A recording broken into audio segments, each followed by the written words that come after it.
Assalamualaikum warahmatullahi wabarakatuh. Selamat pagi anak-anak. Berjumpa kembali bersama saya dalam pelajaran Bahasa Indonesia. Pada pertemuan hari ini kita akan membahas KD 3.3 tentang mengidentifikasi unsur-unsur cerita fantasi yang dibaca dan didengar. Ada 4 hal yang wajib kalian pahami berkaitan dengan KD 3.3, yaitu pengertian, ciri-ciri, jenis, dan unsur-unsur dalam cerita fantasi atau imajinasi. Cerita fantasi atau imajinasi adalah cerita fiksi bergenre imajinasi atau dunia imajinatif yang diciptakan oleh penulis. Dari pengertian tersebut, beberapa contoh cerita fantasi antara lain Harry Potter, Doraemon, dan Kekuatan Ekor Biru Nataga. Ciri umum cerita fantasi sebagai salah satu jenis teks narasi adalah 1. Ada keajaiban, keanehan, atau kemisteriusan. Pada cerita imajinasi, peristiwa tidak mungkin terjadi. Tokoh dan latar tidak ada di dunia nyata. Tema imajinasi adalah magic, supernatural, dan futuristik. Ciri umum berikutnya yaitu ide cerita. Ide cerita terbuka terhadap daya hayal penulis, tidak dibatasi oleh realitas atau kehidupan nyata. Ide cerita terkadang bersifat sederhana, tapi mampu menitipkan pesan yang menarik. Contohnya, pertempuran Komodo dengan siluman serigala untuk mempertahankan tanah leluhurnya. Ciri selanjutnya, cerita imajinasi menggunakan latar lintas ruang dan waktu. Peristiwa yang dialami tokoh terjadi pada 2 latar, yaitu latar yang ada di dalam kehidupan sehari-hari dan latar yang tidak ada dalam kehidupan sehari-hari. Rangkaian peristiwa cerita imajinasi menggunakan berbagai latar yang menerobos dimensi ruang dan waktu. Ciri umum berikutnya yaitu tokoh dalam cerita imajinasi itu unik atau memiliki kesaktian. Tokoh dalam cerita imajinasi biasanya unik dan tidak ada dalam kehidupan sehari-hari. Tokoh biasanya memiliki kesaktian tertentu, mengalami kejadian-kejadian yang misterius, dan mengalami kejadian dalam berbagai ruang dan waktu. Bersifat fiksi merupakan ciri umum selanjutnya. Cerita imajinasi bersifat fiksi, artinya bukan merupakan kejadian nyata. Cerita imajinasi dapat diilhami oleh latar nyata atau objek dalam kehidupan sehari-hari, tetapi diberi unsur khayalan. Ciri umum yang terakhir adalah penggunaan bahasa. Penggunaan sinonim dengan emosi yang kuat dan variasi kata yang cukup menonjol.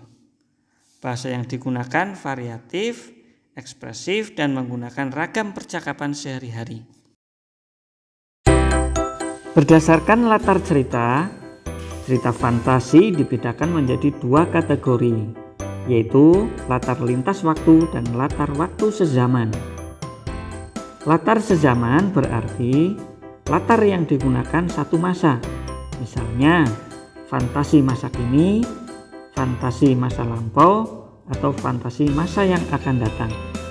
Sedangkan latar lintas waktu berarti cerita fantasi menggunakan 2 latar waktu yang berbeda. Misalnya masa kini dengan zaman prasejarah, masa kini dan 40 tahun mendatang. Berdasarkan kesesuaian dalam kehidupan nyata, cerita imajinasi atau fantasi dapat dibedakan menjadi 2, yaitu cerita imajinasi total dan cerita imajinasi irisan. Cerita imajinasi total artinya semua yang diceritakan pengarang itu merupakan fantasi pengarang sepenuhnya. Tokoh, nama orang yang diceritakan dalam cerita tersebut benar-benar hasil dari rekaan atau imajinasi pengarang. Cerita imajinasi irisan mengungkapkan imajinasi, tetapi masih menggunakan nama-nama dalam kehidupan nyata, menggunakan nama tempat yang ada dalam dunia nyata atau peristiwa yang terjadi pada dunia nyata. Selanjutnya silahkan kamu amati, kamu baca tayangan berikut berkaitan dengan unsur-unsur dalam cerita teks fantasi atau imajinasi.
Demikian pelajaran yang saya sampaikan hari ini berkaitan dengan mengidentifikasi unsur-unsur cerita fantasi yang dibaca dan didengar.